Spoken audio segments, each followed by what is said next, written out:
Right, muri yeZimbabwe kusangana kwatukuita zvekare pano paHarare 263 panopanda kuzivisai manews updates ezvinhu zviri kuitika munyika yedu yeZimbabwe. Kana uri munyowani, make sure to subscribe but turn on that notification bell.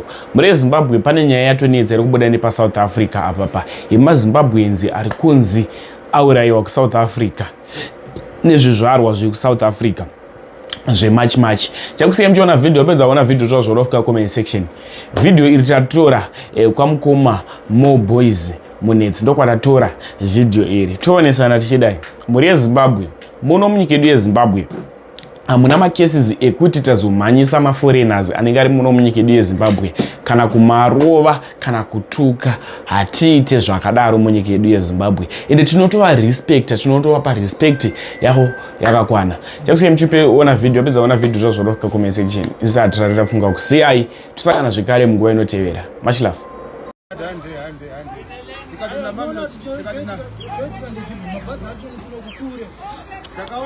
1 minute. So, very good evening. This is Mr. Munetsi. I'm back at the Zimbabwe Consulate in Johannesburg. Chiripa Consulate. Tiri kune vanhu vari kuprocesswa vari kuendeswa kuZimbabwe. I would like to say greetings to everyone wherever you are watching this live. This is Mr. Munetsi from the Great Hope. I'm at the Zimbabwean Consulate in Johannesburg. Patiri panapa tine family dzatinadzo dzevanhu vaita kupindirwa mudzimba vachidzingwa hazvina kumira mushe. Vakwanisa kuitwa rescue, kune vanhu vakwanisa kuvabata vakwanisa kuvabvisa, but tine macases evana vatokidnapwa vari kuti tiri kuzama kuti vandotorwa anditi. So tine leadership yatinayo, toda kuti muzvinzwire mega kuti chii chiri kuitika munomu. Ndichatanga mukoma wangu Maneru anditika atimira nichipapo kuitira light. Okay, taonana again. Chekutanga ndoda kukutendai nebasa ramuri kuita. Ndakambotaura namukoma wangu wa 2 days ago. Makasombowana mukana wokurara. I'm sad. Nasi. Have you managed to sleep the past 48 hours? We just left now this morning at around 6 o'clock. Tuva mangu ino geza. When we went home to another place, now we better go. Sure. Thank you very much, Mkoma. Nebasa guru ramuri kuita. Standing for our people. I think it's also important for people to know the organization that you are from. It's Zim Diaspora for ED. We are here to stand for everyone who's in diaspora. Wherever you are, now it's in South Africa, tomorrow it's in Europe, no one knows. Yes. So wherever you are, as long as from Zimbabwe, we are here to stand for the voice of the people from the diasporans. You know, I appreciate the huge sacrifice. Some of these things we are just doing for the heart of people. That's it. You don't get remunerated. That's it. And it's but rudo rwenyu and also family yenyu toda kuitenda nekukutenderai kuti munge muri pane imwe nzvimbo. All right. Situation yakamira sei so far? Right, as is right now, as a Zim Diaspora for ED, my name is Comrade Tafadzwa Mranganani, International Chairman with Zim Diaspora for ED. Yes. We are working very close together, the consulate and our embassy, to make sure that our people from Zimbabwe, they are safe, their life, it matters a lot. Yes. So as you see us here, we are doing everything. We are doing everything. We want to thank His Excellency, Comrade E.G. Mnangagwa, for giving us this wonderful, help to help the people. We have got plenty buses, food, everything. What we think of. You know, my fear was when this thing started. I used to tell to the people that I'm not sure. I don't think our government will have more buses, but they've proved us wrong. Kuti Urumende have made it possible. Kuti my citizens are basirwe. As we speak right now, my citizens, my buses, we have more than 200 buses. Yes. Government Zimbabwe. So far, more than 200 buses. More than 200. Like right now, we have got 800 people. They came from Cape Town yesterday. Yes. All of them were Toko Bridge. So we want to thank our consulates, embassy of Zimbabwe in South Africa, together with our leadership. Yes. Recently, we had our businessman Mr. Dr. Tagwirei. Dr. Tagwirei, Yeah. he helped us. And we want to say to him, Yeah. thank you so much. We are seeing the results, and this is what is here. Basa Rukufamba and Vanarukuya. Sema Zimbabweans, we are so happy. Thank you. Right, Mkoma Santa Tora Nima family say. Yeah, Chibomira Mbijana Mkoma. Ndudze kuti situation yakamira sei. I know mune vanhu vakamira vabva kumamelodi uku kwakamira sei. Iko zvine zvichitaura nemi tine vanhu vabva kumamelodi vakanapa mukoma vagare kuti kusviba kwesoko. Yeah. Vanhu vatatonzwa kuti kune vanhu vanokwana kuita about 5 wanga vachipiswa kumamelodi. Kuya vakadai kutorohwa vangobva mumba vasina chavatakura vachingomhanya kuya kuno place of safety kuconsulate. Tabatsirwa nevanhu vari kutibatsira timasani matawa transporters vakadai mamosana nevamwe ava. Yes. vana vamuri kuona ri panapa vamwe vatosiya everything. Tine vamwe vasiya midziyo yese kuya kudai havana chavatakura vangopindirwa mudzimba. vangopindwa mudzimba. But Mkoma, I'm not being judgmental, Okay. but I think zvitarisira kuti zvinogona kuitika. I think there have been some messages ekuti kunza kuna kumira mushe. Zvinhu zvakataurwa, especially you Mutsinginetsi. Yeah. Tendai, you have been preaching this. We have been seeing you muchifamba, going as far as Cape Town. Yeah, and tomorrow morning we'll be in Cape Town. Yes, so we are going to Cape Town. Yeah. So as we all know kuti zvinhu zvakadai zvaizoitika. Asi vanhu vane ignorance yekuti tida kumirira musi wa30 kuti tione kuti chichaitika. So exactly izvi ndo zvaitika. Thank you. Mkoma, chichaitika kwamuri ndiona jacket renyu rakasviba maita sei. Vasvika sei vanhu ava kwamuri? Tindokumbira kuti mutaurise. Okay, masvikirwa muri paisa mai kutaurisa futi. Mama muchifamba muroad kana kuti mama kagara? Ndobva vati chii?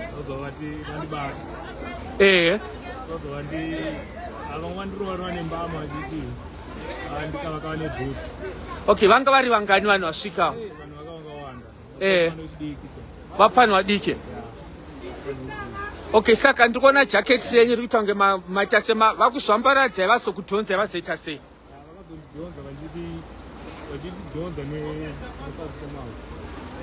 Vanga vachikudhonzai muri pasi vachikuzvuvai. Okay, saka masopona sei kubva kwavari? Because tanzwa kunzi kune vamwe vapiswa.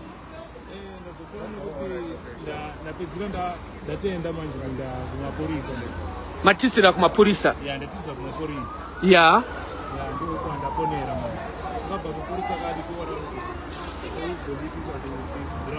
Yeah. All right. Mane nguva yakaita sei muri muno muSouth Africa?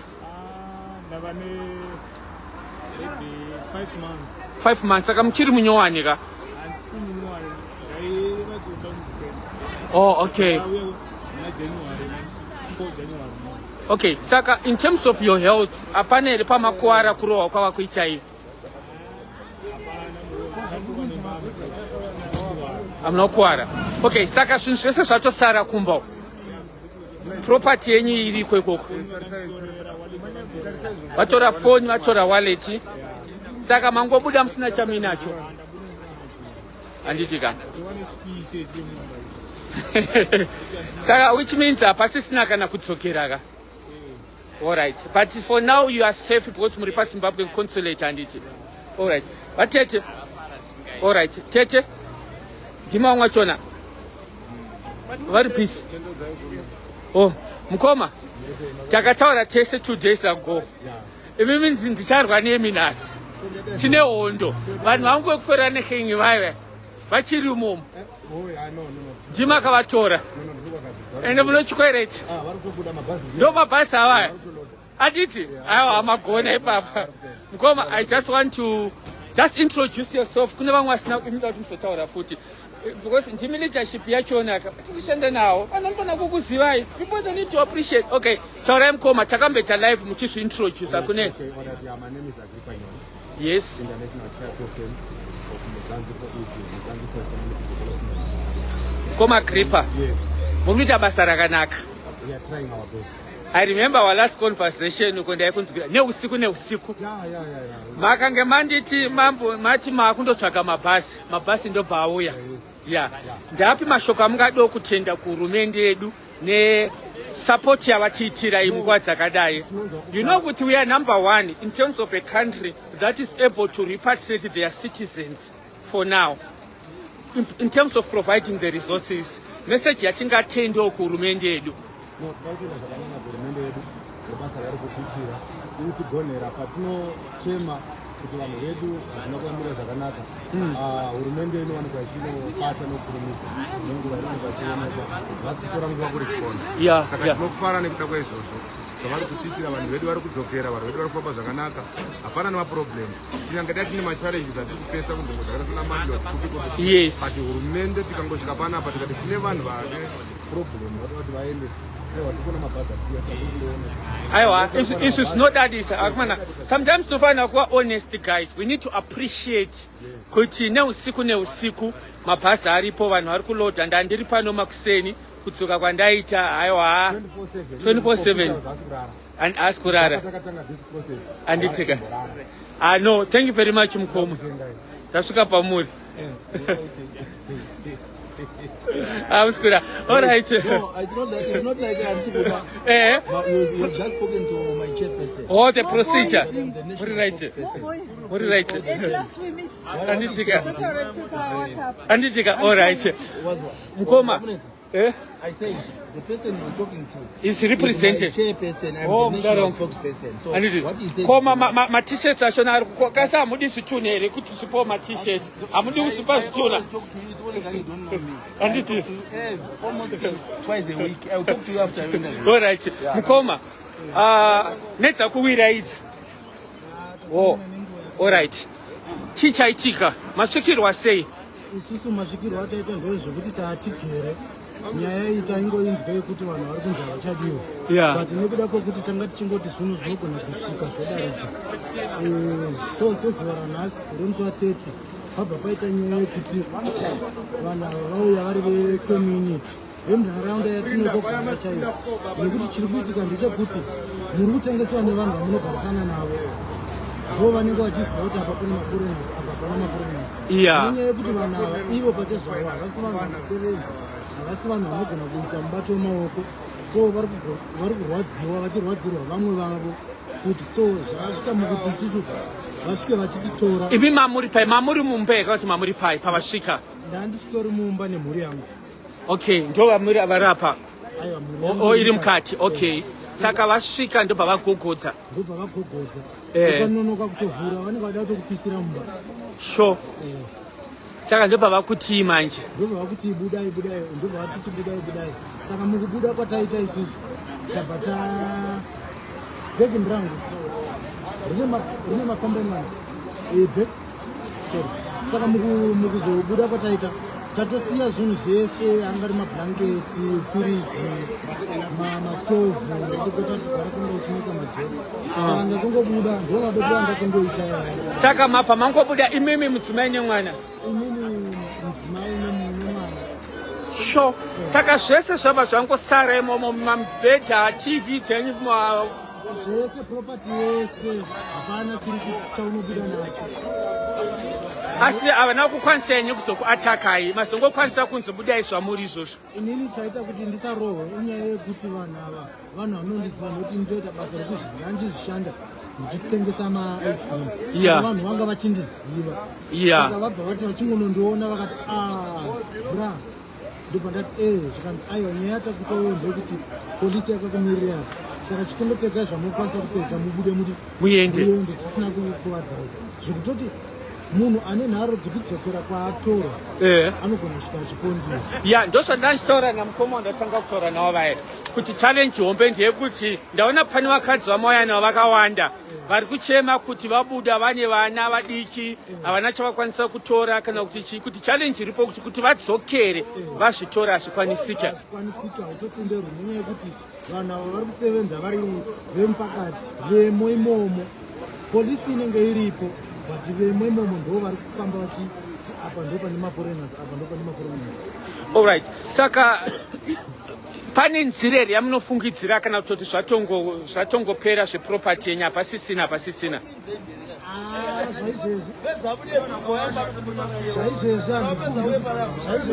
alright.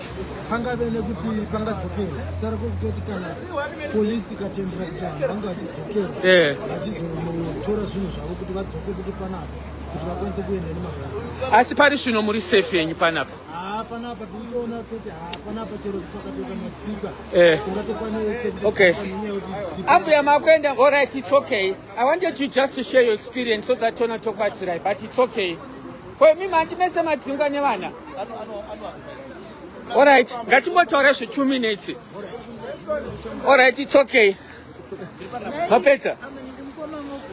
Vatete, you know what? I appreciate. I saw you working, and it shows you've got the love for our people. You know, if you know Munetsi, I love working with people. If there's something that has to do to help our community, number one. I don't consider it in the Padare, but I have a heart to Kuchika and Pani Pashidiwa help. I'm supposed to be there. So thank you very much. Your message that you want to say, especially kuna wanarukutsikira kuti vanhu vane mabhazi and so on. What will be your message? Vari kutenda kurumende kana your organization and so on.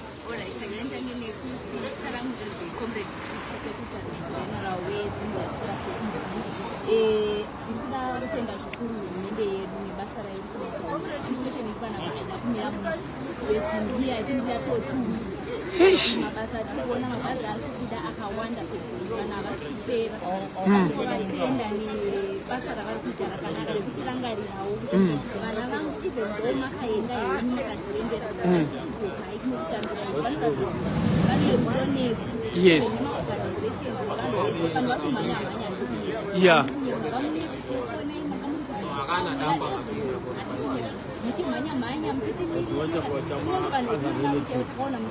Yes, I went to Japan.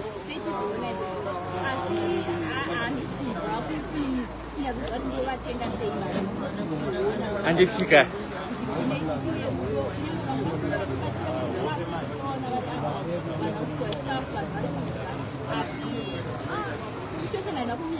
Shaganaka, yeah.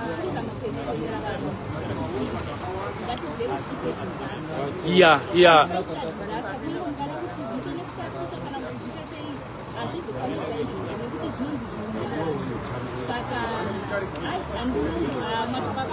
Thank you very much, comrade. All right, we engage tomorrow. Tipedise umkhoma. Vamwana vafarire makamera ndozviziya. But mangosangana namunetsi. Imi musaende kure. Mkhoma. I know you have not been resting the past, I don't know how many days. I can see now you're exhausted. I'm exhausted, but at the same time, I'm very happy. Yeah. Zimbabwe is already in as much as one watch was and it was good to end the Kumba. She says, Ramastav was in Baz, that's what made us. I mean, Gemuna list my bazaar. Dom want us to go to my bus. Just for us, Sakai list my bus at Abuda. Don't worry, Panyanga, Pachona, guys.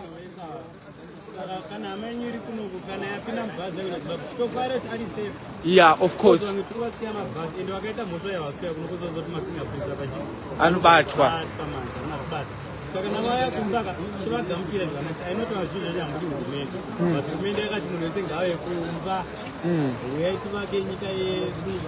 Let us do our initiative like our president. Is mantra, so we are urging and encouraging all the Zimbabweans to go back home. I'm always watching Zim most of my time. I just spent a few days ago. I'm very soon. I know. And I'm happy to willing. I'm saying that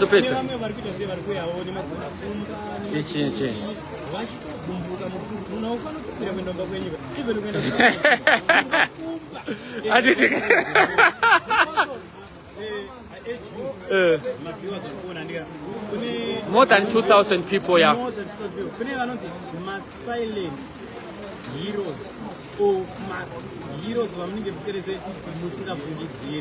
the likes of Ramnitz from Beto. Thank you. I'm a politician. Yeah. Apart from being a politician, I'm a speaker. I think when you're on the SAPC, Town. But I encourage you. Get a police.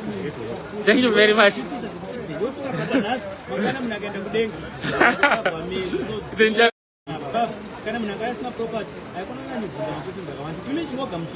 Kuti munhu adzoka ari mupenyu.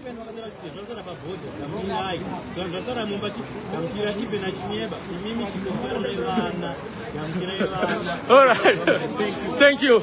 Leadership, what do you say?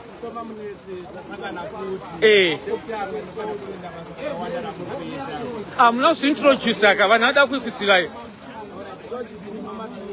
Ndoba ku-civic engagement forum neku-progressive Zimbabwe Foundation takaona mazimbabwe ari panapa takavazobatsirawo kufamba nzvimbo dzakawanda kuti vanhu vaende kuzimbabwe but problem yenyu mazimbabwe iwani kuyapfuura taiti mabhazi uyai mabhazi atienda asina vanhu mabhazi atienda kupa chimuri asina vanhu ezvezvi papa pressure munoyaura bhazi vakukomplena kuti ai asine kushanda nesimba but kada kubudza ndarara panapa nhasi ndokona tikurara futi panapa nhasi tiriona kuti siwa tichabatsira vanhu veconsulate muende kumusha so kwese kwamuri guys vasikuenda kuzimbabwe vakomplena kwese kwamuri be safe guys musataurira tingonyararai anditira ende andakatingisa ndaenda akuboti ngoba munetsi vanotana zvakawanda ini mazonogara ndichikuudzai kuti guys muSouth Africa unogona kungofa anytime handisi kuti ndoda kuvafadza vakati 100 pamwedzi haisi mari yakawanda kune Zimbabwe ngatijoine mapolisis great hope yakachuka ndakawitnessa pasifutapedzi pandakaenderawo vachitakura munhu achienda kuZimbabwe ndaisachikumbira kuti vanoita basa ravo but ndakangengirepo aiwa vakarongeka kova munetsi basa ramunoita. Thank you. Guys, I was talking to different people. I met the Zimbabwe consulate in Boxburg and Bedford View. Tachitaura nevanhu vari pano who are sacrificing their time, their resources. As I'm saying, this is a civic organization. Speak what you want to speak. All right. Yes. And it's, what do you want? Let me just turn it to this side. And I can also interview you, so don't worry. Okay. I have to interview you. All right. Right. Mr. Munetsi, how are you? I greet you and nice to meet you. Yes. Now you are in Bedford View, Yes. Gauteng province. I saw you during the day today, somewhere in the Mpumalanga side, if I'm correct, wearing this same regalia. Now you are here again.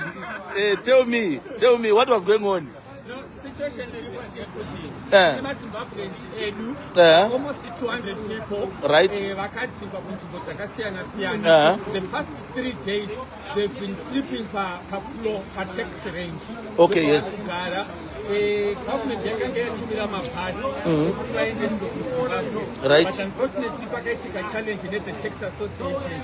Texas Association yakati mabasa atendeni saka kuti aloje anofana kunge achiita imowa nzvimbo iyoyo. Okay. Saka ndo challenge iripo varume nevakadzi nevana they've been sleeping outside for the past 3 days. But tavantu vanzwisisa kuti priority vakanga vapiwa but vakazoitika technical challenge. Yes. So the relationship with the Texas Association, is it rectified now? I can tell you that it's rectified now. Why am I saying that? Chikafu chadyiwa masikati parengi ipapo papapikwa sadza sadza yarorabva kuThe Texas Association. Oh, good. Ende kune maZimbabweans 30 asungwa kuMiddelburg nenyaya yemavhedzi vachinzi havana mapepa. Then vanhu veTexas Association vafonera mapurisa vakati vanhu ava please havana muri kutovaomesera tokumbirawo kuti muita sei muvabatsire. Correct. Saka the Texas Association ndovatenda papolice and Correct. And come here, General Stolle. There's something I need to add up. Come close. Come together. Yeah. The other thing I also need to add up is that put it to the people that during this time, around the area where there would be these pickup points, people being directed to the consulate of Zimbabwe. The relationship with us and the police is that there is no Zimbabwean who will be arrested within their jurisdiction whenever there is a process of repatriation. So let it be very clear, and if there is ever a Zimbabwean who has been caught along the way or on his or her way to the consulate, he must quickly inform the leadership The likes of yourself, Mr. Munetsi, General Stole. I'm also public secret of Mzansi for Economic Development. I'm the national spokesperson. Most of the people know me as well. I'm the chairperson of United Zimbabweans in South Africa. So, and all other leaders, wherever you are, please communicate and let people know that you are at a risk or wherever you are with a problem. Every Zimbabwean from every corner is ready to assist. So I would ask General Stole, just to add a few. What time did you arrive here? No, we arrived here in the afternoon, and then we had to leave for Mpumalanga to go and meet other Zimbabweans. But only 3 days actually. Okay. Because of the pressure and so we wanted to give them the assurance. Yes. Resuscitate the experience to Correct. know what Yes. And people pane 31 vasungwa in town in Middleburg. And so we heard they were released. Yes, they were released based on the fact that yes. So that they can be easily repatriated. Yes. So this is the era Yatiri. Yes. And and the other very important message again that should go to Zimbabwe. I can see on this line there are over 2,200 people online now. There's not this issue like Yemabani. There are people who are sending some fake messages that when you go to the border, your passport will be confiscated. Some are saying you will get a ban on what. At consulate here, at this place, right here at consulate, this is the consulate of Zimbabwe. And on this land, as we stand, according to the relations of Zimbabwe and South Africa, we are in Zimbabwe as we speak. While we are on this land. Now, everyone who is coming at this place ready for repatriation, he will be repatriated with a repatriation certificate, which is acting as a temporary passport. It's a temporary passport. That's temporary. Right? This means that when you get your repatriation certificate, it is only a copy that is taking you to Zim. Once you are in Zim, it expires. So when you've got your passport, which is in good condition, your days are okay, no, you don't even overstay, what you should simply do, go to the border, right in the bus, in the repatriation, then you. Okay. Sorry, I've got a lot of things to do here. Okay. Yeah. All right. I just want to interview Van Watango Switcher. Koma, we are in a crisis. We are trying to help our people. Let me introduce you. This is General Stole. Vamina Wapa. So Kanamuripano Mkomaga. That is the safest place that you can be. The priority now is for our citizens. Anti murikona zvamataura izvozvi kuti mamhanyiswa so vanhu vese vamurikuona ileadership iyi ndeyekuti tibva tatoona kuti tokubatsirai sei as soon as possible. Just speak on what happened chichiri kuitika kuKahlehongo.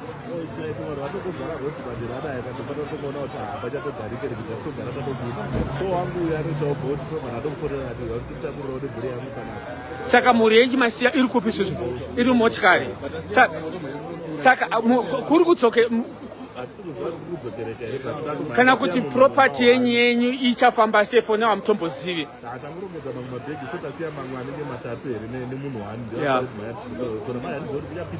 Izvozvi alright, saka handidi kutora nguva yenyu. Imi muchiunzai mudzimai wenyu auye, then I'll introduce you to the leadership here kuti vaone kubatsirai sei. But you have come to the safest place and you are going to be processed and making sure kuti vakubatsirai. Zveproperty izvi yatova imwe story.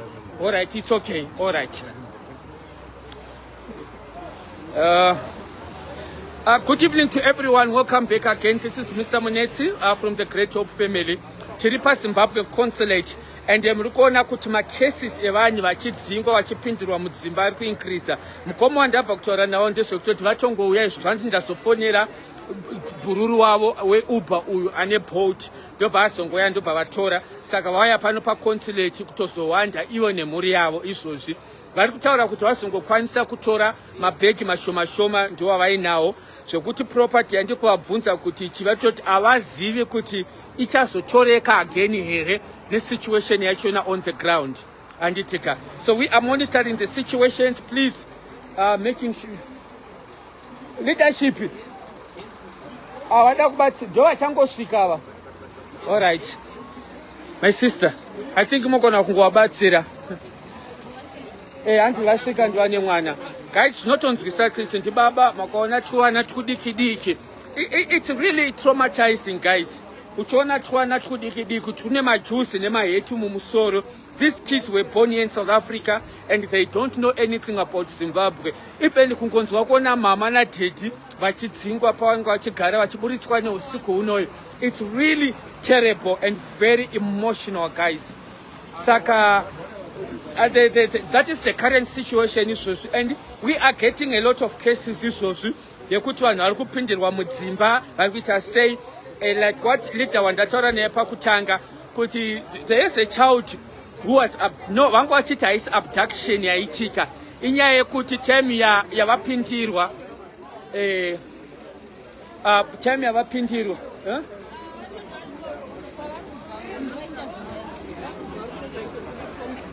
sisi mabva sekwamabva izvozvi.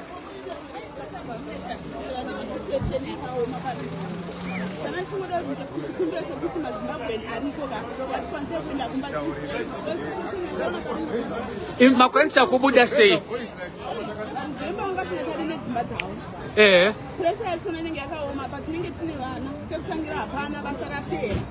Saka takuona kwenda kumba kuri nani kuna mwari kuzvifundisa hawo basi andiziva nguva vari kuti kurisei asi sana zvakakosha kuti tindoenda kumba parizvino. Alright, saka asi makwanisa kubuda henyu nezvinhu, makwanisa kubuda nemadocuments enyu here, mapassports nechi takwanisa kubuda nadzo nezvinhu because haikasiya property hapasisina. Sure.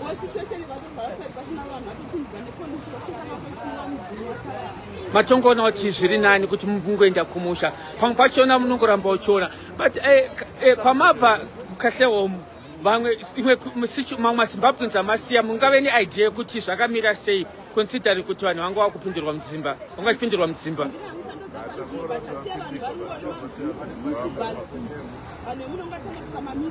Anditika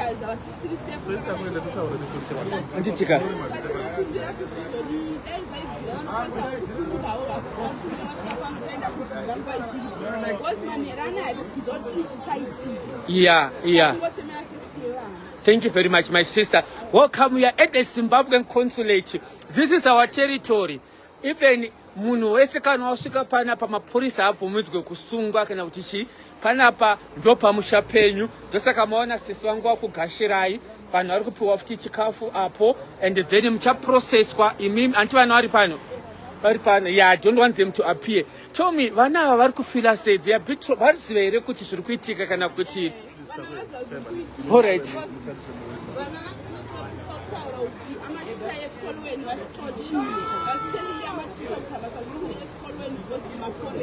Yeah. Yeah. All right. Mwana anokudza svisvosvo ane 3 years kuti teacher kuti mansauye andetike. My sister, you are at the safest place. Girls, how are you? Are you fine? But I don't know vane maheti avo vakachena, vane maheti avo. You going back to Zima? You're gonna see Gogo, you're gonna see your uncles. It's going to be nice for you, huh? All right, sisi. Mwanengo yakanaka ka. Ye vachakubatsirai, muchaprocesswa, vachakutirai paperwork, and then muchaiswa palist muenda kuZimbabwe. All right. Girls, I just want to greet you. Hello. How are you? Are you fine? You're going home now. Are you happy? Okay. It's going to be nice in Zimbabwe, huh? All right. Bye-bye. Hello. How are you? What is your name? What is your name?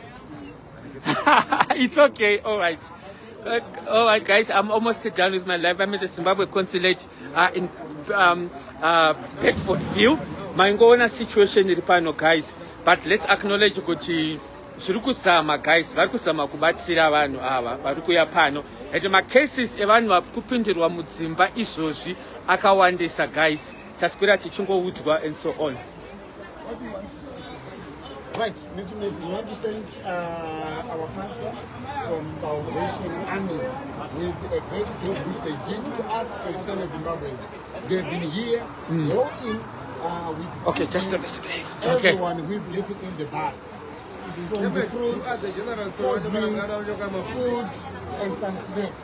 So, Pastor, from Salvation Army, we want to thank you so much. This is good. We just want to thank you. If you've got anything to say, Mr. Nancy, you can talk. Pastor, I know you're busy, but I just want to say that thank you very much. You have shown us love. Not every church is helping our people. Some churches are not even available, but you have been supporting the Zimbabwean community. May the Lord bless you. Pastor, these people you are feeding, when they go back to Zimbabwe, they are going to tell their parents, they are going to tell their families that Salvation Army assisted us. May God bless you, Pastor. Okay, sure. All right. Guys, I just want to acknowledge Salvation Army for the assistance. Mawaona Pastor vari pano kubva makuseni vari kupa vanhu chikafu kuti vanhu vaita sevadye. And it Mkoma, can you do your closing remarks? Right. Then I'm gonna switch. Right. Thank you so much, Maria Zimbabwe. Mr. Mnezi, want to thank you with a great job which you are doing. As a great hope, as a great job, great mission. Also want to thank you from Zim, Diaspora for ED. As I'm with my SG, Secretary General, Comrade Zikwa. Mundipe zvituna zvevanhu mune ma-structures akasimba ndise ma-structures kuti munhu wese mune database asapoteka great hope koma. And South Africa, they own 9 provinces. Yes. Right now we are even international. Yes. By Kunema Diaspora vese vati vada great hope. And they know what you're not putting to a Thank you very much, team. God bless you. Okay, brothers and sisters, I have to end the live now. We are still on standby, assisting our people. We are not sleeping, guys, but I have to go home now. But I'm not going to sleep because I'm on standby. Cases like Rwanda. Ekuti evanhu vari kupindirwa mudzimba izvozvo vachiburitswa vachita sei, we have to be on the ground. But pari zvino, tomorrow morning we will be in Cape Town. The Zimbabwean community in Cape Town, we are coming to see how best we can help you. I'm coming with our General Stole. So you see us tomorrow morning. Tinenge tiri patendi pachona tichisama kubatsira. And it is so you might see me later on tonight in Chitikune crisis yakati kuda kuti vanhu vaende kwakadaro. But I'm safe to say. Let me just say this thing, guys, before I go. I've seen some comments on social media. Guys, you have been seeing me, I don't know since when, helping the community. Makaona organization iripoi yakanzi Muzanzi for ED. Obviously, vanokwanisa kuwana help yaonenge vachiwana nyetu vari kubatsira. Anditi makatarisa kuna Mr. Munetsi kufamba kwese kwandiri kuita mari iyi iri kubva mupoketi mangu, guys. Kanditika ndinozvisponsor zvese zvandinoita, kubatsira kwese kwandinoita inobva mupoketi mangu. Anditi point yandoda kutaura, guys, handisikurwa nevanhu kana kuti kutsvaga competition nemamwe macompanies kana kuti Mr. Munetsi vakamira sei. You guys have been following me on social media. I want you to judge me yourself by seeing me, Mr. Munetsi, not only now but nguva yese yandashanda navo. Anditi kune vamwe vada kushora vada kuti vange ndiri kuita macompetition. There's no competition up, guys. Nyaya kuri kutonhora, and even Great Hope is not benefiting now because now handingatombo advertise a Great Hope pa crisis yakadai. Kazhinji kachona munondiona ndichingotanga live. Anditika ndinotanga ndichitaura kuti joinai Great Hope, but pari zvino ndakamboisendeka paside because there's a crisis. So I'm not competing with any company, guys. I'm not competing with anyone, guys. And it, please, musamanye kuda kushora, vamwe kuda kutaura zvakashata, kuti Moboys akaita sei. Guys, I might not be rich to be able to hire a bus, rekuti vanhu vatakurwe. But the little that the God has given to me, I'm able to share with my people. So mirai kuda kundishungurudza nekuda kutaura zvakashata, muida kuisa Great Hope kuti Great Hope chakati musai, please. Chato chikumbiro. Great Hope is not involved in this thing. I'm coming to help the community. All my personal capacity. It's 7:12. Mandona ndandiri kuMpumalanga ndadzoka panapa nditi andizoti zvichafamba sei. Mangwana I'm flying to Cape Town. I'm going to book my own flight, my own accommodation. Ndasvika futi tichatengera vanhu chikafu from my pocket. So ndo zvidiki zvandinokwanisa kubatsira nazvo Zimbabwe. Saka vamwe vada kutaurawo zvimwe Munetsi wacho tinogona kudai angaye bhazi ngaita sei. Makutokanganisa nditi ngatisamhanye kungotanga kuvenga munhu nokuita godo nokuita utsinye. Ina handifarire zvemasocial media zvekuti Mr. Munetsi vakupindura mamessages hazvipe picture yakanaka kumunhu wemurume guys. Monzwa kuti munhu wemurume ari kutrenda ari kupindurana nananhingi handidaro. Ndongokumbira kuti for now mumbondirespectawo. Maghost account akaposta achitaura zvakati you don't have to mix me and you don't have to include me. For now our priority ndeyekuti vanhu vedu vabatsirikane.